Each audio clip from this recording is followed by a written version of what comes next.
News with Bill, Episode 12, Home Dentistry.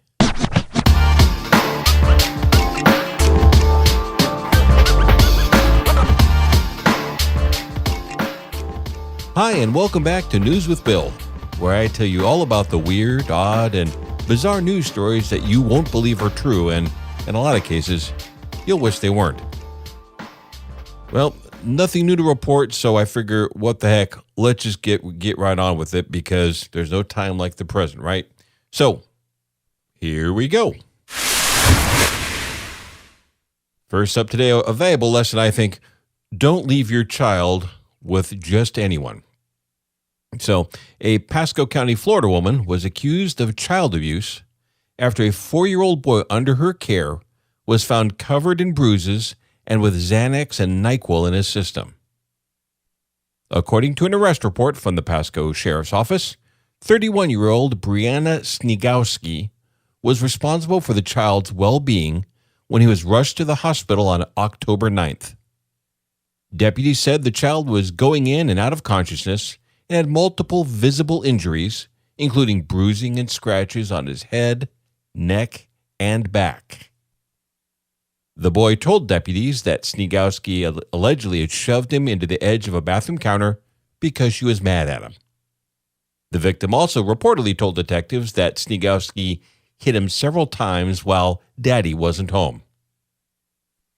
Detectives said the boy appeared unharmed on home security footage when his father left the home, but when he returned just 20 minutes later, he found the 4-year-old injured and lethargic.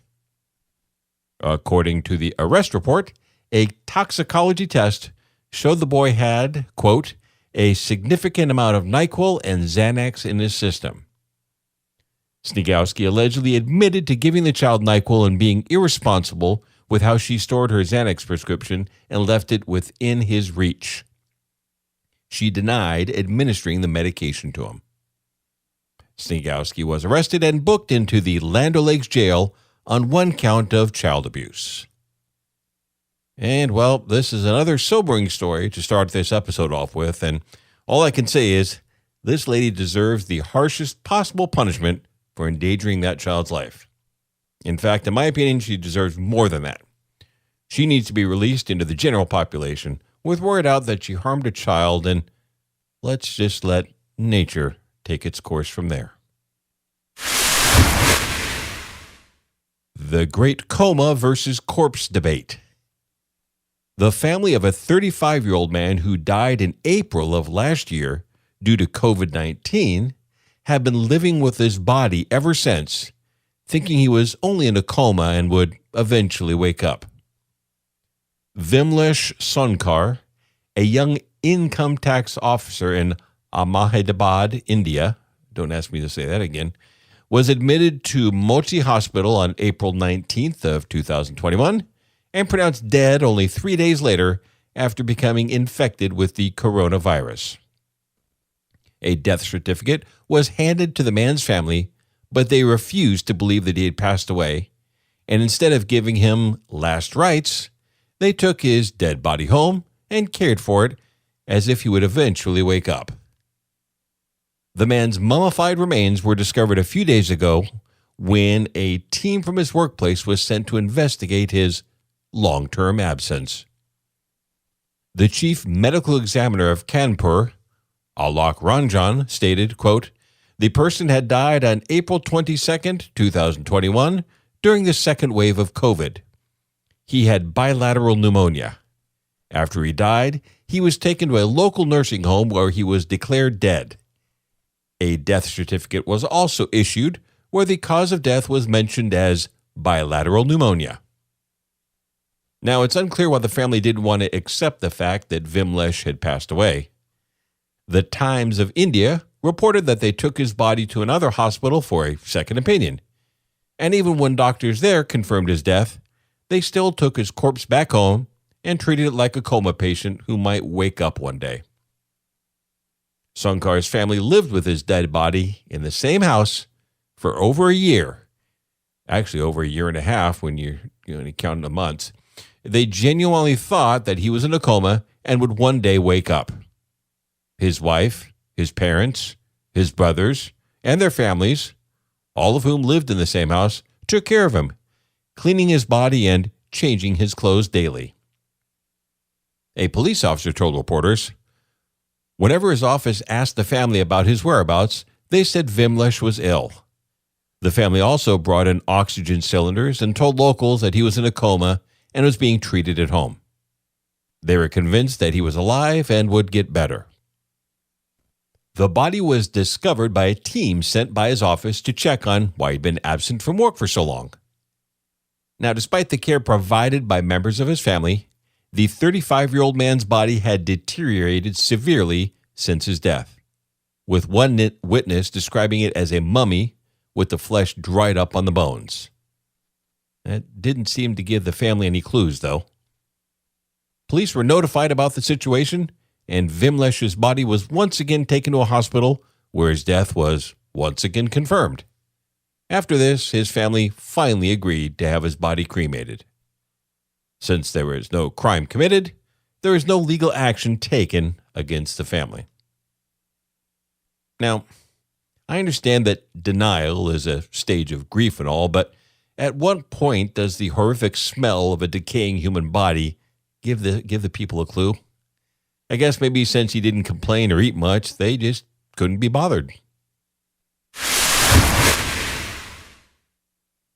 The ancient martial art of junk crushing. Near Luoyang, China, you will find Juntun Village. In Juntun, there has long existed a special type of Tung Bai Yi Quan Kung Fu.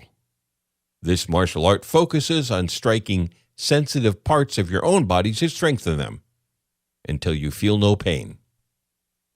To train in this style of kung fu, you must strike your own neck, the iron throat technique, your back, iron back, and yes, you must hit your most sensitive and vulnerable parts as well. This ultimate technique is called iron crotch, and the man in training must target his own genitals. Now, one must not merely hit or kick his own crotch. That wouldn't exert enough force, and your own self-preservation instincts would restrain you from applying full strength. Instead, the proper tool is a 90-pound log tipped with steel. The log hangs like a battering ram. Then he or a partner pulls it back and drives it into his groin. The village has followed this practice for centuries and has kept iron crotch to themselves for a long time.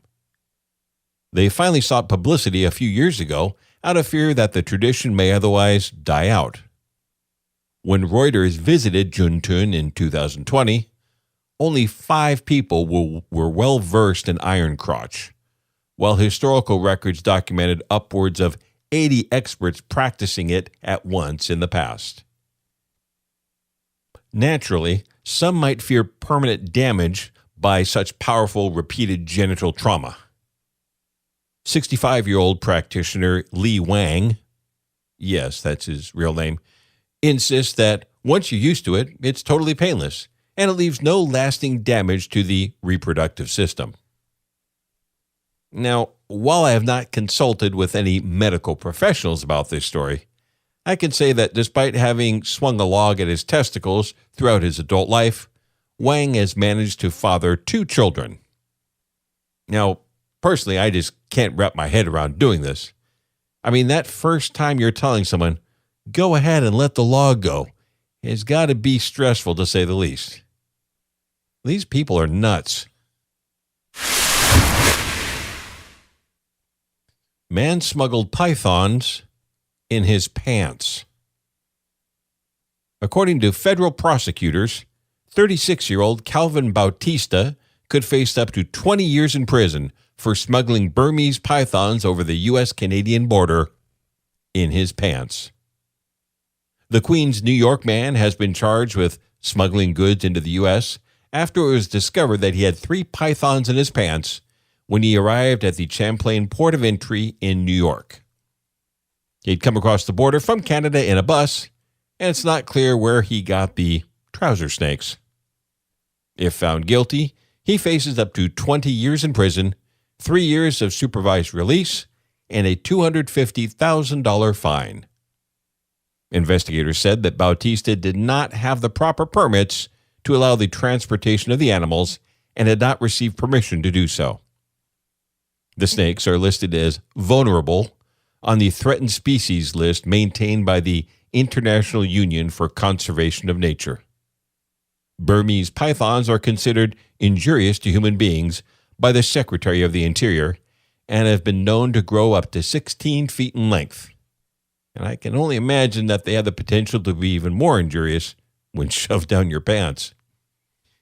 The non-venomous python has already become an invasive species in the state of Florida due to the pet trade. According to the Fort Myers News Press, a record-breaking snake that measured almost 18 feet long was captured by a conservancy biologist earlier this year. The 215-pound female was with 122 eggs at the time of her capture. The species is native to southern and southeastern Asia. Now, call me crazy, but I still can't get past the fact that this guy thought it was a good plan to shove a wild animal that constricts and bites down his pants next to his genitals. I'm thinking that he'll be getting off easy if he only gets to jail and the fine. Woman wearing D.A.R.E. shirt busted for drug possession. So let's have a little chat about 35-year-old Michelle Ochoa. The Texan was arrested recently after police pulled over a vehicle that she was a passenger in. According to the police report, when questioned by cops, Ochoa openly stated that she had warrants in a neighboring county. A computer check confirmed that Ochoa was wanted for failure to appear on a narcotics possession charge in the adjoining county, and a search of her bag turned up Xanax, for which she, of course, did not have a prescription. And, well, it gets better from there. So, in the vehicle, officers also found cocaine, a scale, and several unused plastic baggies consistent with those used to package narcotics for distribution. Another occupant of the vehicle told cops that Ochoa had narcotics concealed on her person, but a search of Ochoa found no contraband. Ochoa was booked into the Jim Wells County Jail on the narcotics possession charge. Now, this is kind of an ordinary story, and, you get drug possession stories all the time. But the best part about this is that in her mugshot, Ochoa was wearing her D.A.R.E, Keeping Kids Off Drugs, t-shirt. I mean, what more can I say? Her wearing that shirt pretty much says it all.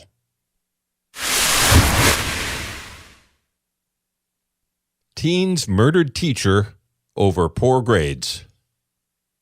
Prosecutors have alleged that 2 Iowa teenagers who killed their high school Spanish teacher did it after they were frustrated by their poor grades.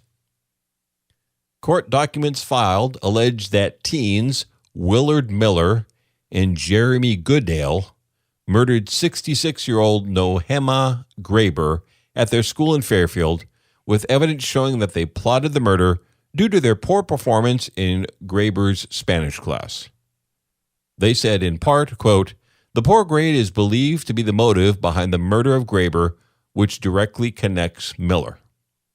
Miller previously denied being involved with the murder, but later stated he had knowledge of everything but did not participate. At the time, he alleged that a roving group of masked kids killed Graber and forced him to get a wheelbarrow to move her body. Graber was found dead under a tarp in a Fairfield park on November 3rd of 2021. The 2 students were 16 at the time of the murder. Evidence showed that she had been beaten to death with a baseball bat by the teens. According to investigators, Miller met with Graber to discuss his grades the day before her body was found. Witnesses saw Graber's van leave the park with 2 males in the front seats on November 2nd. The van was later left at the end of a nearby road, abandoned. Photos of a Snapchat conversation apparently confirmed Goodale admitted he participated in the murder of Graber.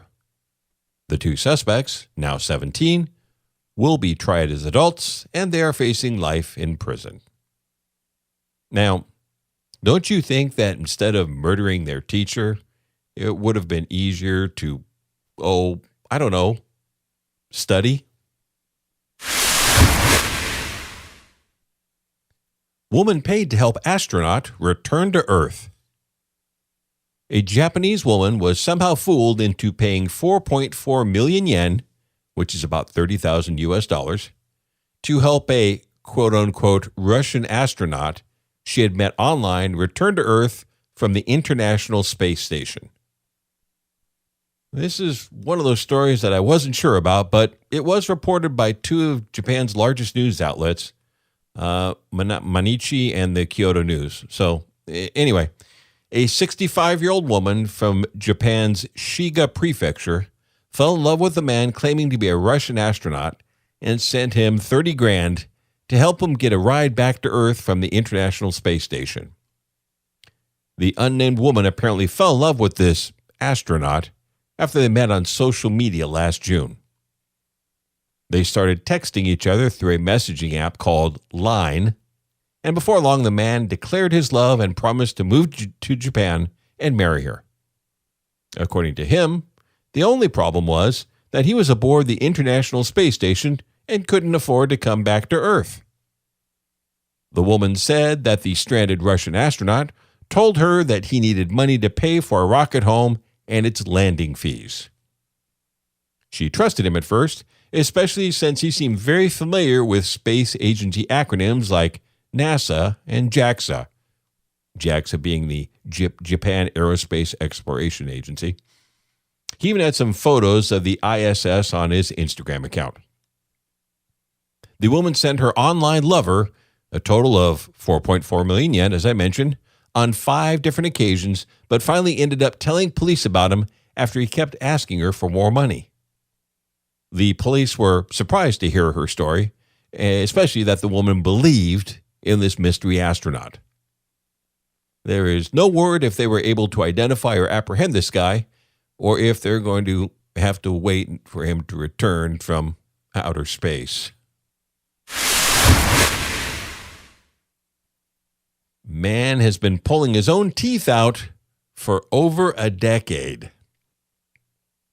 An Englishman recently shocked his whole country after claiming to have been pulling out his own teeth for over 10 years because he could never book a dentist appointment. To be clear, I think they were shocked because he was pulling out his own teeth for only 10 years. Anyway, David Sargent, a retired butcher from Leeds, claims that he has been forced to use pliers or his bare hands to pull out painful teeth due to being unable to see a professional dentist. The 50-year-old man said his financial situation makes it impossible to get private care, so he has had to get an appointment through the state-funded National Healthcare Service, or NHS, which really hasn't been working out too well. He's had to wait so long to see a dentist that he has pulled out several of his own teeth over the last decade. Sargent said, "I haven't been able to get to an NHS dentist for 10 or 15 years. I've tried referrals from the doctors, and there's nowhere that will take me. I wait until the tooth is loose and then loosen it some more and loosen it until I pull it out myself. I've used pliers in the past, like big ones, but most of the time I just use my fingers." As you can imagine, pulling out your own teeth is very painful, especially when you're already under a lot of pain from cavities or oral infections. Sargent says he's been able to get through his self-extractions with some beer and a couple of painkillers.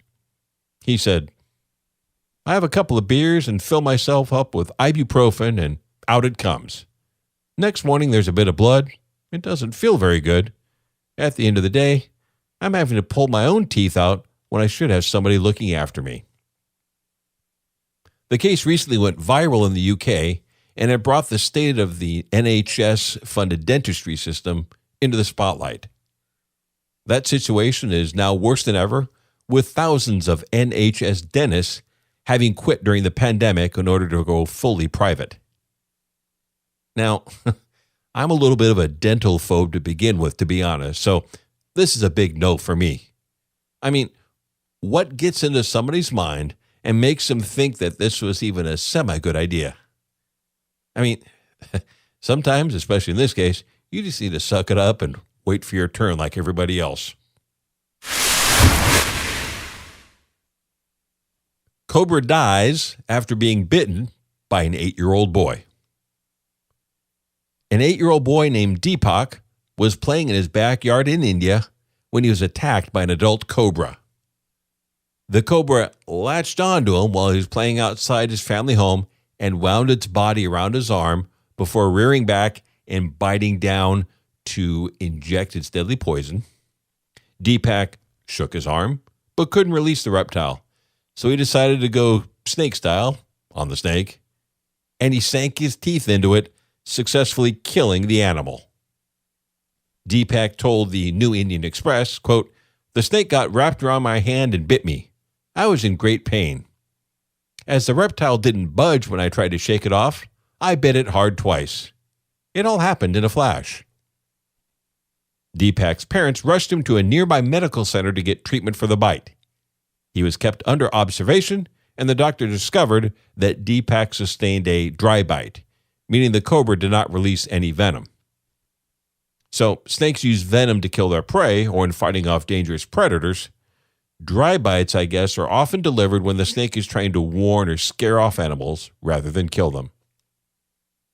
Snake bites are super common in India.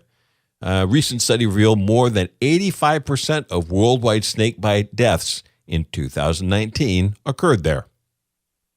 The Jashpur district, where Deepak had the run-in with the cobra, is particularly known for snakes. There are more than 200 species living in the region. Deepak is just lucky in this case that the snake he messed around with was shooting blanks. Man's leg severed in freak worksite accident. St. Paul, Minnesota police say a freak work accident resulted in a man losing a part of his leg. Just before noon on what started off as a normal Wednesday, officers and medics were called out on a report of a possible pedestrian versus vehicle crash at the intersection of Rice Street and Geranium Avenue West near the North End neighborhood. The medics and officers arrived to find that it was a cable installation work site. Workers had a cable across the road at the time of the incident, and vehicles were allowed to drive across the cable. It is believed that the cable somehow became caught on a passing vehicle, and then the cable somehow got wrapped around a nearby worker's leg. The cable pulled him onto the street, and he collided with the side of a pickup truck. The press release stated, quote, "Due to the wire being around his leg, it is believed that the tension in the wire severed his leg around the knee." The man was taken to Regions Hospital, and his injury is not considered life-threatening. Authorities are investigating the circumstances of the incident, and while this injury may not be life-threatening, the man's career as a professional twister player may be in jeopardy.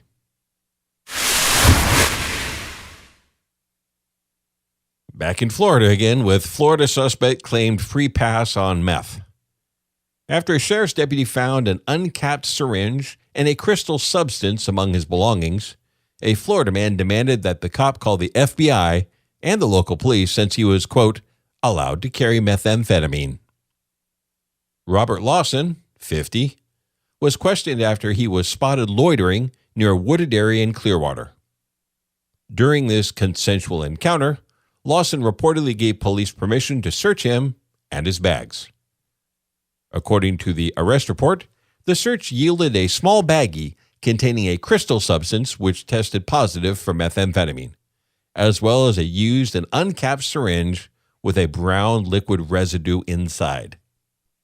After being read his rights, the police report noted that Lawson demanded that Deputy Daniel Maddox, quote, call the FBI and the St. Petersburg Police Department because I am allowed to carry methamphetamine. Lawson was arrested on a felony drug possession charge and a misdemeanor drug paraphernalia count. He is being held in the county jail on a $2,150 bond. I mean, I don't know. Sounds totally legit to me. All right, next up we have a Walmart Drunken Joyride. And yes, yet another entry from the Florida files. Police reported that 40-year-old Aaron Gregory was arrested haphazardly driving a Walmart scooter down the aisles, running into shelves, displays, and creating a danger for other patrons by almost striking them with the scooter. When cops arrived at the Walmart in Melbourne, Florida at around 10 a.m., Gregory was so intoxicated that he could barely stand on his own. A search of his backpack located an open bottle of Smirnoff vodka. Gregory was arrested for driving under the influence, disorderly intoxication, and possession of an open container of alcohol. The Walmart scooter, which can reach speeds up to 10 miles an hour, is considered a motor vehicle by the state of Florida. Prosecutors later only charged Gregory with the disorderly and open container charges, which he pleaded no contest to. A judge found Gregory guilty of both charges and sentenced him to 60 days in jail and ordered him to pay $522 in fines and court costs. He has also barred Gregory from returning to Walmart for the next 6 months. Now, this just proves two interlocking truths to me. Florida is like the Walmart of the United States, and Walmart is the Florida of the retail world. And finally today, a family brawl over Chinese takeout. A domestic dispute over Chinese takeout ended with criminal charges being filed against a Florida man and his daughter, both of whom are accused of battering a third family member. Police say that the battle broke out at a residence in Wildwood in Central Florida. The home in question is occupied by a 51-year-old Bruce Schell, his wife, their daughter Atlantis, and his son, who is the battery victim. According to the arrest report, the Schell family had ordered Chinese food, but the takeout containers were not labeled. This apparently upset Schell since he did not know which container of food was his. Schell's son said that he argued with his father and sister over the Chinese food due to the fact that he had eaten his father's food unknowingly. The dispute turned violent when the victim's sister began punching him in the face. Schell then allegedly joined in on the fun and put his son in a chokehold. Schell's wife told cops she was in her bedroom when she heard crashing and yelling in the kitchen area. When she entered the kitchen, the woman said that she saw Atlantis pummeling the victim, who was being choked by Schell at the same time. The attacks only ended after she called 911 for help. Police noted that the victim had visible red marks on the front side of his neck and fresh bruising and redness on his left eye. It was also added that neither defendant appeared to have any marks or bruises from this incident. Both Schell and Atlantis were arrested for misdemeanor battery. Schell was also charged with domestic battery by strangulation, which is a felony. Each defendant bonded out of the Sumter County Jail and is awaiting trial. Now, for a minute there, I was thinking that they were going to charge the father and daughter with tempura assault. You know, because the victim was lightly battered. All right, well, that is going to do it for this episode of News with Bill. Please be sure to subscribe to the show and give us a rating wherever you listen to your podcasts. And I'd love to hear your feedback or ideas, so please let me know what you think. Comment on this episode at newswithbill.com. I'm at newswithbill on Twitter and Instagram. Or you can send an email to feedback@newswithbill.com. Or, best of all, call and leave a voicemail on the News with Bill hotline at 209-854-4620. And don't forget to tell a friend about the show. Thanks for listening. I'll catch you next time.